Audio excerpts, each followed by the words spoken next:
Hi hello ನಮಸ್ತೆ ಎಲ್ಲರಿಗೂ ನನ್ನ ಆವಿಷ್ಕಾರ ಚಾನಲ್ಗೆ ಸ್ವಾಗತ. ಸೊ ಇವತ್ತು ನಮ್ಮಮ್ಮ ಬಾಣಂತಿಗೆ ಮಾಡ್ಬೇಕಾಗಿರುವಂತ ಐಟಮ್ ಗಳನ್ನ ಮಾಡ್ತಾ ಇದ್ದಾರೆ. ಏನ್ ಮಾಡ್ತಾ ಇದ್ದಾರೆ ಅಂತ ಅವ್ರ ಹತ್ರನೇ ಕೇಳ್ಬೇಡ. ಏನ್ ಮಾಡ್ತಾ ಇದೀಯಮ್ಮ ಇವತ್ತು? ಇವತ್ತು ಬಾಣಂತಿಗೆ 3ನೇ ತಿಂಗಳಲ್ಲಿ ಕೊಡುವಂತ ಅಂಟು ಶುಂಠಿ ಮಾಡ್ತಾ ಇದ್ದೀನಿ. ಅದಕ್ಕೆ ಏನೆಲ್ಲ ಬೇಕು? ಅದಕ್ಕೆ ಒಣ ದ್ರಾಕ್ಷಿ, ಬಾದಾಮಿ, ಕಲ್ಸಕ್ರೆ, ಒಣ ಉತ್ತುತ್ತೆ, ಇದು ಹಸಿ ಶುಂಠಿನ ಚೆನ್ನಾಗಿ ಹೆಚ್ಕೊಂಡಿರುವಂತದ್ದು. ಹಸಿ ಶುಂಠಿ ಸಣ್ಣಕ್ಕೆ ಅದು ನೆನೆಸಿ ಮೇಲಿನ ಸಿಪ್ಪೆ ಎಲ್ಲ ತೆಗೆದು ಸಣ್ಣಕ್ಕೆ ಈ ತರ ಹೆಚ್ಕೋಬೇಕು. ಆಮೇಲೆ ಕೊಬ್ಬರಿ, ಒಣ ಕೊಬ್ಬರಿ, ಆಮೇಲೆ ಗಸಗಸೆನ ಹುರಿದಿಟ್ಕೊಂಡಿದೀನಿ. ಫಸ್ಟ್ ಗಸಗಸೆನೀಗ ಹುರಿದು ಬಿಟ್ಟು ಅದ್ರ ಮೇಲೆ ಒಣ ಕೊಬ್ಬರಿ ಹಾಕಿ ಇನ್ನೊಂದ್ಸಲ ಚೆನ್ನಾಗಿ ಹುರಿದು ಇಟ್ಕೊಂಡ್ಬಿಟ್ರೆ ಅದು ಹಾಳಾಗಲ್ಲ, ಸುಮಾರು ದಿವಸ ಇರುತ್ತೆ. ಈಗ ಇದೆಲ್ಲ ಎಷ್ಟು ಕ್ವಾಂಟಿಟಿ ತಗೊಂಡಿದ್ಯಾ? ಇದು ಎಲ್ಲ ಅರ್ಧ ಕೆಜಿ ಲೆಕ್ಕದಲ್ಲಿ ತಗೊಂಡಿದ್ದೀನಿ ನಾನು. ಅಂದ್ರೆ ಎಷ್ಟು ಉಂಡೆ ಮಾಡ್ಬೋದು? ಅರ್ಧ ಕೆಜಿಗೆ ಒಂದು 30-35 ಉಂಡೆ ಅಂತೂ ಆಗತ್ತೆ ಮಾಡ್ಬೋದು. ಆಮೇಲೆ ಮೇನ್ ಇಂಗ್ರೀಡಿಯೆಂಟ್ ತುಪ್ಪ. ತುಪ್ಪದಲ್ಲೇ ಎಲ್ಲದನ್ನು ಕರಿಬೇಕು. ಹೌದು, ಎಲ್ಲ ಇದು ಒಣ ದ್ರಾಕ್ಷಿ ಕರಿಬೇಕು, ಬಾದಾಮಿ ಕರಿಬೇಕು, ಉತ್ತುತ್ತೆ ಕರಿಬೇಕು. ಆಮೇಲೆ ಇದನ್ನಂತೂ ಹುರಿದು ಇಟ್ಕೊಂಡಿದೀವಿ, ಕೊಬ್ಬರಿ ಗಸಗಸೆನ. ಆಮೇಲೆ ಹಸಿ ಶುಂಠಿನಿಗ ಲಾಸ್ಟಿಗೆ ಅದನ್ನ ಚೆನ್ನಾಗಿ ತುಪ್ಪದಲ್ಲಿ ಹುರಿಬೇಕು. ಅಂದ್ರೆ ಕರ್ದ ಹಾಗೆ ಆಗಿರ್ಬೇಕು. ಲಾಸ್ಟಿಗೆ ಯಾಕೆ ಹಾಕ್ತಿವಿ ಅಂದ್ರೆ ಅದರಲ್ಲಿರೋ ಹಸಿ ಅಂಶನ ಬಿಟ್ಕೊಂಡ್ಬಿಡುತ್ತೆ ತುಪ್ಪಕ್ಕೆ, ಅದಕ್ಕೆ ಲಾಸ್ಟ್ ಅಲ್ಲಿ ಅದನ್ನೀಗ ಕರಿತೀವಿ. ಆಮೇಲೆ ಕಲ್ಸಕ್ರೆನ ಸಣ್ಣಕ್ಕೆ ಜಜ್ಬೇಕು, ಸಣ್ಣಕ್ಕೆ ಜಜ್ಜಿ ಅದಕ್ಕೆ ಮಿಕ್ಸ್ ಮಾಡ್ಬೇಕು. ಬೆಲ್ಲದ ಪಾಕನೀಗ ಮಾಡಿಟ್ಕೊಂಡಿದೀನಿ ನಾನು. ಬೆಲ್ಲದ ಪಾಕನ ಒಂದ್ಸಲ ಮಾಡ್ಕೊಂಡು ಚೆನ್ನಾಗಿ ಸೋಸ್ಕೋಬೇಕು. ಯಾಕಂದ್ರೆ ಎಲ್ಲಾ ಬೆಲ್ಲದಲ್ಲೂ ಸುಮಾರಾಗಿ ಕಲ್ಲು ಇದ್ದೇ ಇರುತ್ತೆ. ಹಾಗಾಗಿ ಬೆಲ್ಲನ ಚೆನ್ನಾಗಿ ಪಾಕ ಮಾಡ್ಕೊಂಡು ಸೋಸಿಟ್ಕೋಬೇಕು. ಈಗ ನಾನು ಒಂದೊಂದನ್ನೇ ಕರಿತೀನಿ. ಇಲ್ಲಿ ನೋಡಿ, ಅಮ್ಮ ಅಡ್ಗೆ ಮಾಡ್ತಾ ಇದ್ರೆ ಇಲ್ಲಿ ನಮ್ ಜೊತೆಗೆ ಇವನು ಬಂದಿದ್ದಾನೆ. ಇವನ್ ಎದ್ದ. ಇನ್ಮೇಲಿಂದ ವಿಡಿಯೋದಲ್ಲಿ ಮಧ್ಯ ಮಧ್ಯ ಇವ್ರದ್ದು ಸೌಂಡ್ ಕೇಳ್ತಾ ಇರುತ್ತೆ. ಸೊ ಅಡ್ಜಸ್ಟ್ ಮಾಡ್ಕೊಳ್ಳಿ. ಈಗೇನ್ ಮಾಡ್ತಾ ಇದೀಯಾ? ಈಗ ಸ್ವಲ್ಪ ತುಪ್ಪ ಇಟ್ಕೊಂಡಿದೀನಿ. ಯಾಕೆ ಸ್ವಲ್ಪ ತುಪ್ಪ ಇಟ್ಕೋತೀನಿ ಅಂದ್ರೆ ಫಸ್ಟಿಗೆ ಯಾವ್ದನ್ನೇ ಕರಿಬೇಕಾದ್ರೂ ಅದ್ರಲ್ಲಿ ಪುಡಿ ಅಂಶ ಇರತ್ತೆ, ಪುಡಿ ಇರತ್ತೆ. ಅದು ತಳದಲ್ಲಿ ಉಳಿದ್ಬಿಟ್ಟು ಸಿಹಿಯತ್ತೆ. ಇನ್ನೊಂದನ್ನ ಕರಿಬೇಕಾದ್ರೆ ನಾವು ಅದನ್ನ ಮತ್ತೆ ಸೋಸ್ಕೊಂಡು ಮತ್ತೊಂದು ಕರಿಬೇಕಾಗತ್ತೆ. ಅದಕ್ಕೆ ಈಗ ಫಸ್ಟ್ ಇದನ್ನೀಗ ಕರಿತೀನಿ ದ್ರಾಕ್ಷಿನ. ಯಾಕಂದ್ರೆ ದ್ರಾಕ್ಷಿನಲ್ಲಿ ಏನು ನಮ್ಗೆ ತಳದಲ್ಲಿ ಸಿಗುವಂತದ್ದು ಏನೂ ಇರಲ್ಲ. ಹಾಗಾಗಿ ದ್ರಾಕ್ಷಿ ಫಸ್ಟ್ ಕರ್ಕೋತೀನಿ. ಈಗ ತುಪ್ಪ ಚೆನ್ನಾಗಿ ಕಾದಿದೆ. ಕಾದಿರೋ ತುಪ್ಪಕ್ಕೆ ಫಸ್ಟ್ ದ್ರಾಕ್ಷಿ ಹಾಕೋತೀನಿ. ದ್ರಾಕ್ಷಿ ಹಾಕೊಂಡು ಕರಿತೀನಿ. ಸುಮಾರಾಗಿ ಎಲ್ಲ ಬಾಣಂತಿಯರಿಗೂ ಕೊಟ್ಟೆ ಕೊಡ್ತಾರೆ ಅಂಟು ಶುಂಠಿ ಅಂತ ಹೇಳಿ. ಅಂಟಿಗೆ ಅಂಟುಂಡೆ ಮಾಡೋದಕ್ಕೆ ಇದಕ್ಕೆ ಎಲ್ಲಾ ಐಟಮು ಇದನ್ನೇ ಹಾಕೋದು. ಆದ್ರೆ ಶುಂಠಿ ಬದಲಿಗೆ ಒಂದು ಅಂಟು, ಬಾಣಂತಿ ಅಂಟು ಅಂತಾನೆ ಬರುತ್ತೆ, ಬಿಳಿ ಅಂಟು.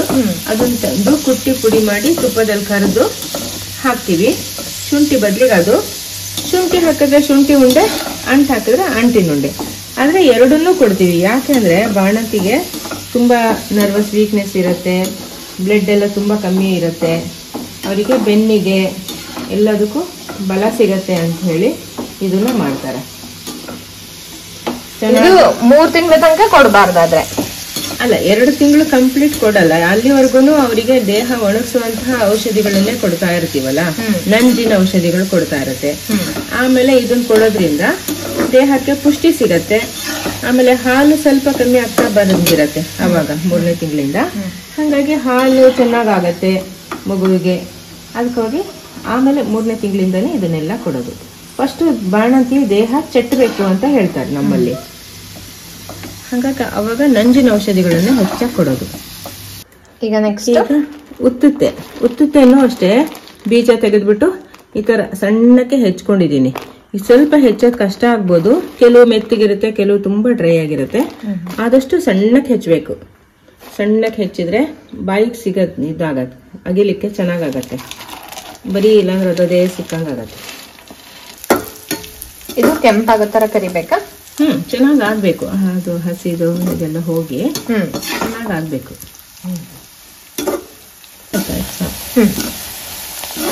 ಈಗ ಇದು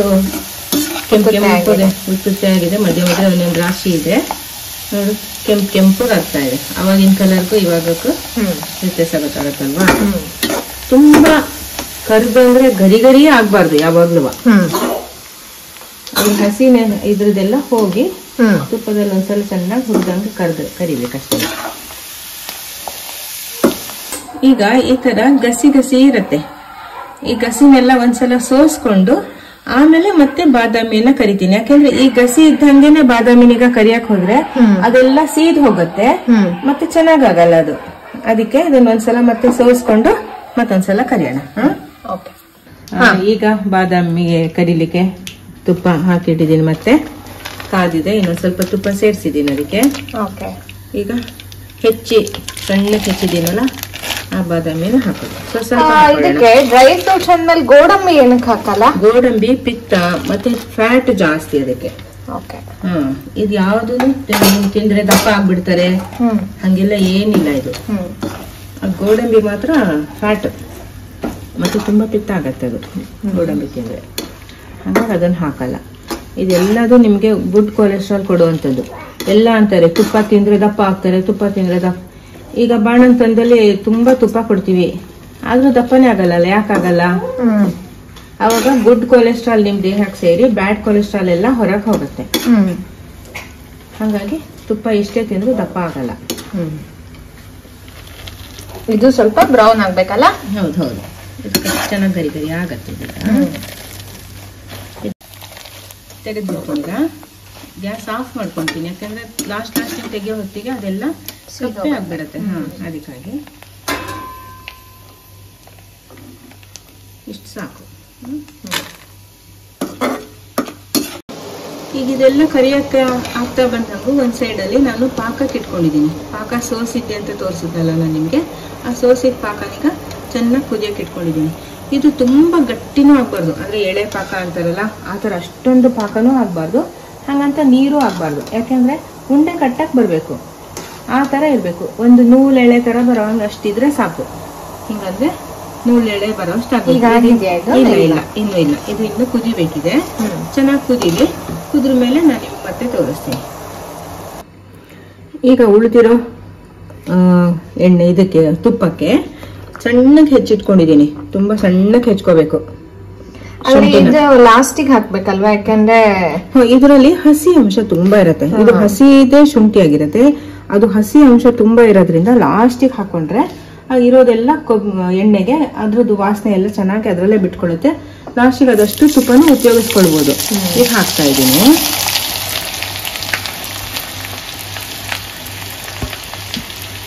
ಇದಾಗಿದೆ ಅಂತ ಹೆಂಗ್ ಗೊತ್ತಾಗುತ್ತೆ? ಈಗ ಸ್ವಲ್ಪ ಹುರಿಬೇಕಷ್ಟೇನೆ, ಘಮ ಅಂತ ವಾಸನೆ ಬರುತ್ತೆ. ತುಂಬಾ ಕರಿಯೋದು ಅಂತ ಗರಿ ಆಗತ್ತೆ ಆ ತರ ಏನಿರಲ್ಲ. ಈಗ ನೋಡಿ ತುಂಬಾ ಹುರಿತೀನಿ ಇದನ್ನ, ಅಷ್ಟೇ ಚೆನ್ನಾಗಿ ಆಗ್ಬೇಕು. ಒಳ್ಳೆ ಸ್ಮೆಲ್ ಬರುತ್ತೆ ಇವಾಗ. ಈ ತುಪ್ಪದಲ್ಲೇ ಲಾಸ್ಟಿನ ತುಪ್ಪ ಎಲ್ಲ ಚೆನ್ನಾಗಿ ಹುರಿತಾ ಇದ್ದೀನಿ. ಇದನ್ನ ಸ್ವಲ್ಪ ಬಣ್ಣ ಚೇಂಜ್ ಆಗಿದೆ ನೋಡಿ. ಈಗ ಇನ್ನೂ ಆಗತ್ತೆ. ಶುಂಠಿಗೆ ಸುಮಾರು ಹೊತ್ಬೇಕು ಹುರಿಯೋದು, ಬೇರೆದೆಲ್ಲ ಪಟಪಟ ಹಸಿ ಶುಂಠಿ ಇದು. ಹಾಗಾಗಿ ಇದರಲ್ಲಿ ನೀರಿನ ಅಂಶನೂ ಹೋಗ್ಬೇಕು, ಮತ್ತೆ ಚೆನ್ನಾಗಿ ಆಗ್ಬೇಕು. ಅದಿಲ್ಲ ಅಂತಂದ್ರೆ ಬೂಟ್ಲೆ ಬಂದ್ಬಿಡತ್ತೆ, ಹಸಿ ವಾಸನೆ ಇದೆ. ಇನ್ನು ಒಂದ್ ಸ್ವಲ್ಪ ಹೊತ್ತು ಆಗ್ಬೇಕು, ಹೋಗ್ಬೇಕು. ಚೆನ್ನಾಗಿ ಲಾಸ್ಟಿಗೆ ಚೆನ್ನಾಗಿ ಇದ್ರಲ್ಲೇ ಹುರಿದ್ರೆ ಮೀಡಿಯಂ ಫ್ಲೇಮ್ ಅಲ್ಲೇ ಇಟ್ಕೊಂಡು ಹೊಡಿಬೇಕು. ಚೆನ್ನಾಗಾಗತ್ತೆ. ಅದು ಮೇಲಿರೋದೇ ಶುಂಠಿ ಚೆನ್ನಾಗ್ ಆಗ್ಬೇಕು. ಶುಂಠಿ ಚೆನ್ನಾಗಿ ಬೆಂದು ಅಂದ್ರೆ ಕರ್ದಂಗಾಗಿ ಇದಾದ್ರೆ ಇನ್ನೊಂದು ತಿಂಗಳಿಟ್ರು ಏನೂ ಆಗಲ್ಲ. ಈಗ ಇದನ್ನ ನಾನು ಒಂದೇ ಸಲ ಅಷ್ಟು ಮಾಡಿರೋದು ಮಿಕ್ಸರ್ಗೆ ಹಾಕೊಳ್ಳಲ್ಲ. ಈಗ ಮಾಡಿರೋ ಮಿಕ್ಸ್ ಎಲ್ಲ ಕರ್ದಿರೋದನ್ನೆಲ್ಲ ನಾನು ಒಟ್ಟು ಮಿಕ್ಸ್ ಮಾಡಿ ಇಟ್ಕೊಂಡ್ಬಿಟ್ಟಿದ್ದೀನಿ. ಅದ್ರಲ್ಲಿ ಒಂದ್ ಸ್ವಲ್ಪ ಭಾಗನೀಗ ತೆಗೆದಿಟ್ಕೊಂಡಿದ್ದೀನಿ. ಯಾಕೆ ಅಂದ್ರೆ ಉಂಡೆ ಕಟ್ಟುವಾಗ ಕೆಲವು ಸಲ ಹೆಚ್ಚು ಕಮ್ಮಿ ಆಗ್ಬೋದು.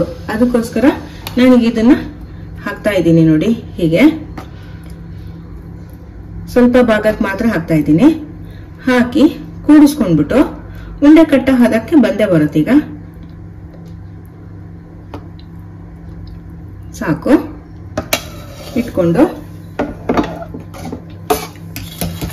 ಈಗ ಮಿಕ್ಸ್ ಮಾಡ್ಕೊಂಡ್ಬಿಡೋಣ. ಬಿಸಿ ಇರುತ್ತೆ.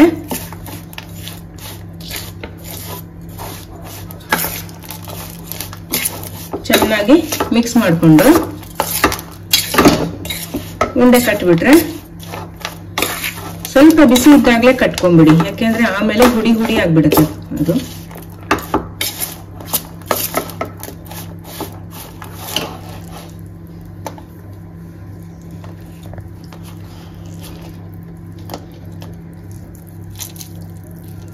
ತುಪ್ಪ ಮತ್ತು ಪಾಕ ಎರಡೂ ಇರೋದ್ರಿಂದ ನಿಮ್ಗೆ ಉಂಡೆ ಕಟ್ಟಕ್ಕೆ ಇವಾಗ ತುಂಬಾ ಸುಲಭ ಆಗುತ್ತೆ. ಹೌದು, ಇದಾದ್ಮೇಲೆ ಗಟ್ಟಿ ಆಗತ್ತಲ್ವಾ?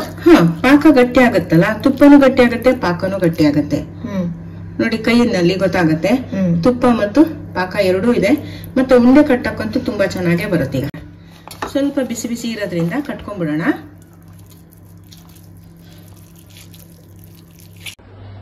ನೋಡಿ, ಪೂರ್ತಿ ಗಟ್ಟಿ ಆದ ನಂತರ ಉಂಡೆ ಈ ತರ ಆಗಿರುತ್ತೆ. ಇದನ್ನ ಬಾಣಂತಿಯರಿಗೆ ಡೈಲಿ ಒಂದೊಂದು ತಿನ್ನಕ್ಕೆ ಕೊಡ್ಬೇಕು. ಬೋನ್ಸ್ ಎಲ್ಲ ಗಟ್ಟಿ ಆಗತ್ತೆ. ಮತ್ತೆ ಮಕ್ಳಿಗೂ ಕೂಡ ತಾಯಿ ಹಾಲು ಬೇಕಲ್ವಾ, ಹಾಲು ಕೂಡ ಚೆನ್ನಾಗಾಗತ್ತೆ. ನೋಡಿದ್ರಲ್ಲ ಬಾಣಂತಿಗೆ ಕೊಡುವಂಥ ಈ ಅಂಟು ಶುಂಠಿ ಉಂಡೆ ಹೇಗೆ ಮಾಡೋದು ಅನ್ನೋದನ್ನ. ವಿಡಿಯೋ ನಿಮಗೆ ಇಷ್ಟ ಆಗಿದ್ರೆ ಯಾರಿಗೆ ಅಗತ್ಯ ಇದೆ ಅವರ ಜೊತೆಯಲ್ಲಿ ಶೇರ್ ಮಾಡಿ ಹಾಗೂ ಲೈಕ್ ಮಾಡಿ ಮತ್ತು ಕಮೆಂಟ್ ಮಾಡೋದನ್ನ ಮರಿಬೇಡಿ. ಹಾಗೆ ಯಾರೆಲ್ಲ ಸಬ್ಸ್ಕ್ರೈಬ್ ಆಗಿಲ್ಲ ದಯವಿಟ್ಟು ಸಬ್ಸ್ಕ್ರೈಬ್ ಬಟನ್ ಅನ್ನ ಒತ್ತಿ ಮತ್ತು ನಿಮಗೆ ನೋಟಿಫಿಕೇಶನ್ ಬರೋದಕ್ಕೆ ಬೆಲ್ ಐಕಾನ್ ಅನ್ನ ಒತ್ತೋದನ್ನ ಮರಿಬೇಡಿ. ಧನ್ಯವಾದ.